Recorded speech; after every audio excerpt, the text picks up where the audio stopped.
Sometimes we need to have a shake-up. I remember, no, I won't say it. One day I got this call.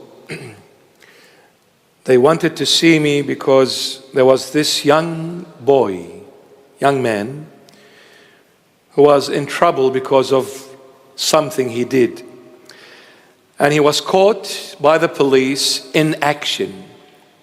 And it was to do with fraud. So it was a federal offense.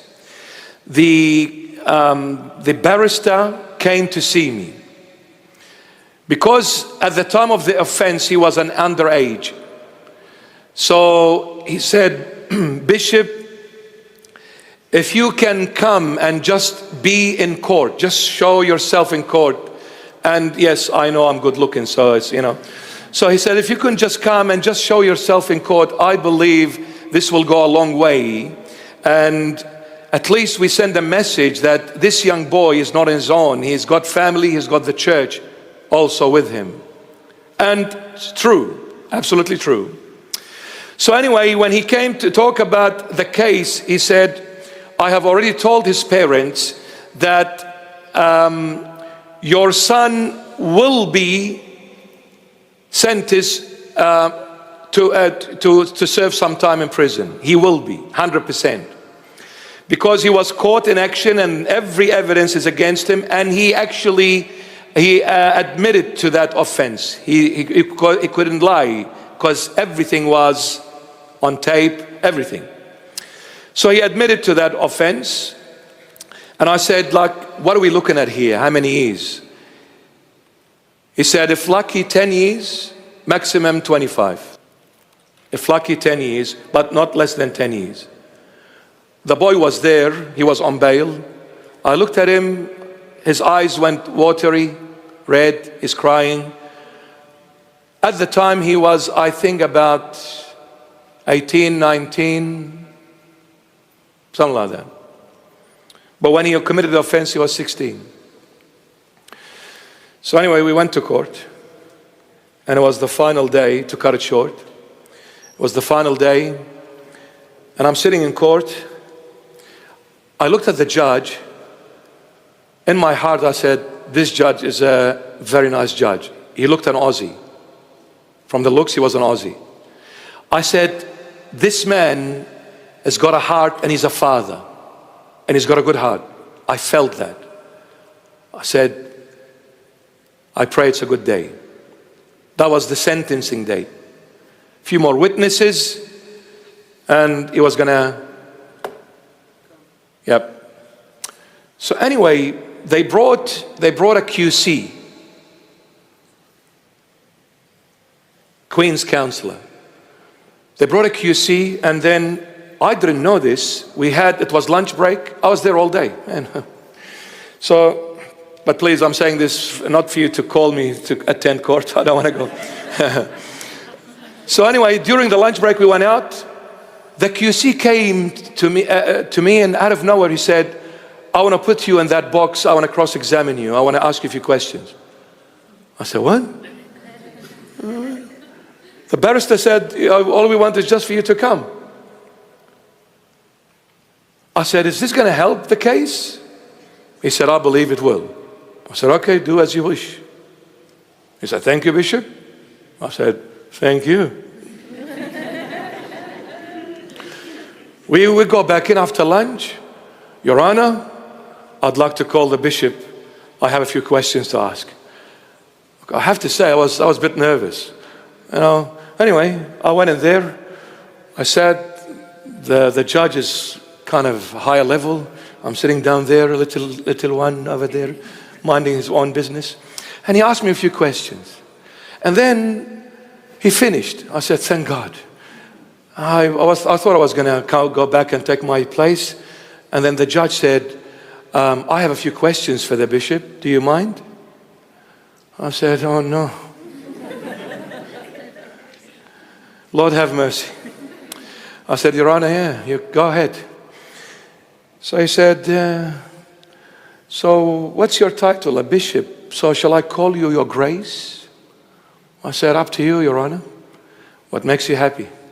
So where are you from? I said. What do you do? I said. And what's happening? He started talking about my Christian faith. And then after 5-10 minutes, he said, thank you, Bishop. Take your seat.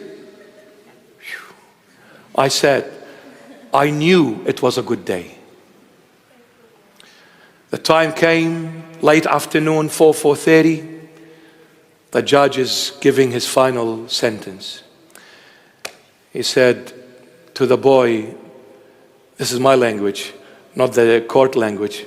Literally, he said, parents, take him home with you. Yeah, he went back home.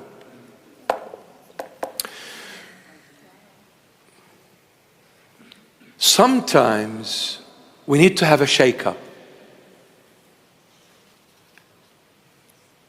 Sometimes we need to have a shake-up.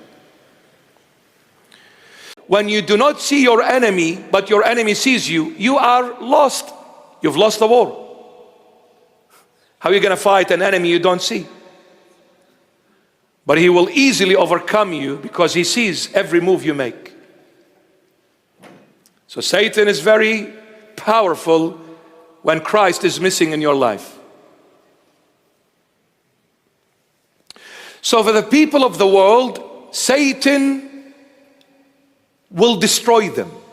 He will poison them so far and so deep, they won't know what hit them until the moment he pulls his hand away from them.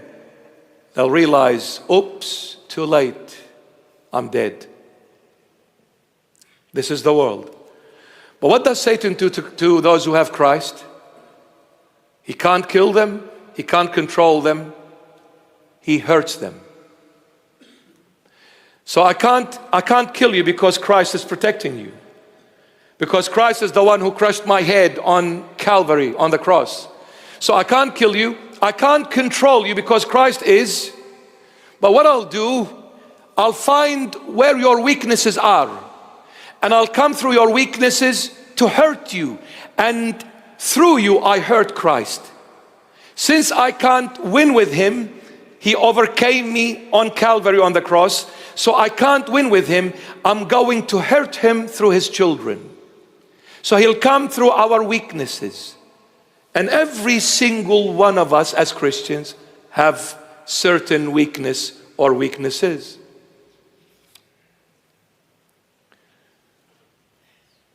Maybe one of us is alcohol, drugs, gambling, boys and girls, watching things, going places.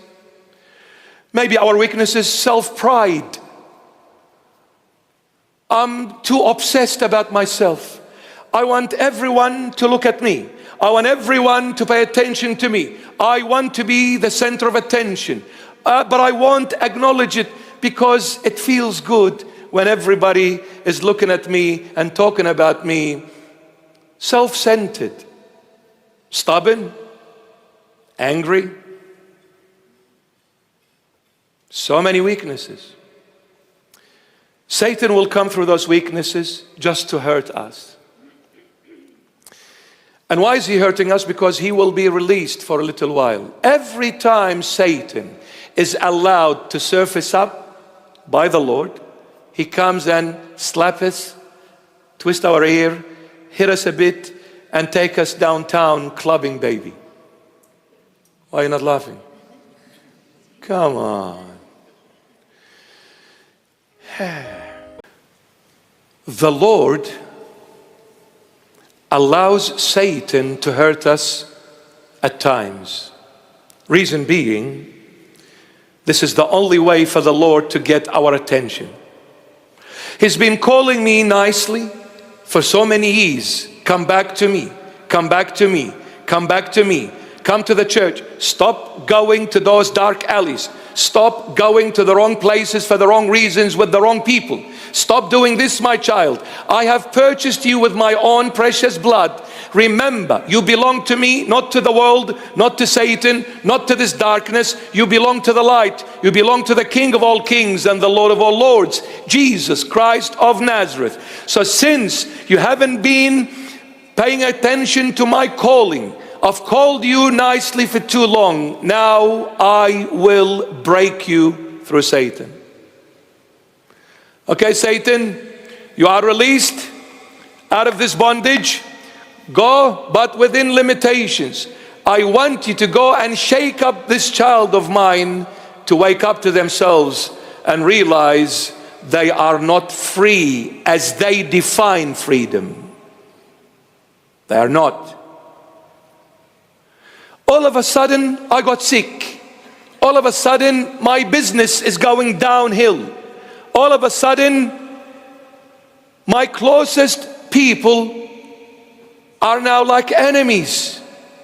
All of a sudden, I have marital problems, I have social problems, economical problems, things are falling apart around me, and then I just say, what is happening? Why? Why?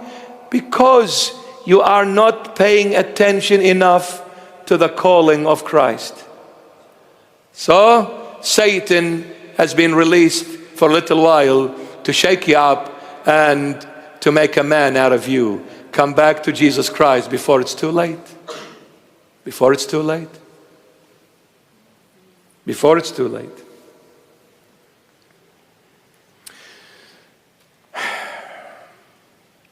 So when we go through trials, through hardships, thank the Lord. Don't be angry. Don't retaliate. And don't run away from the Lord, but rather run to the Lord. Not away from Him, but run to Him. Say, Lord, I can't handle it anymore. The burdens are too heavy for me to carry. I'm collapsing. I got to a stage where I cannot do it anymore. I need you, Lord. And I'm coming, confessing my mistakes and sins before your holy and mighty presence. Lord Jesus, have mercy on me. Verse 4.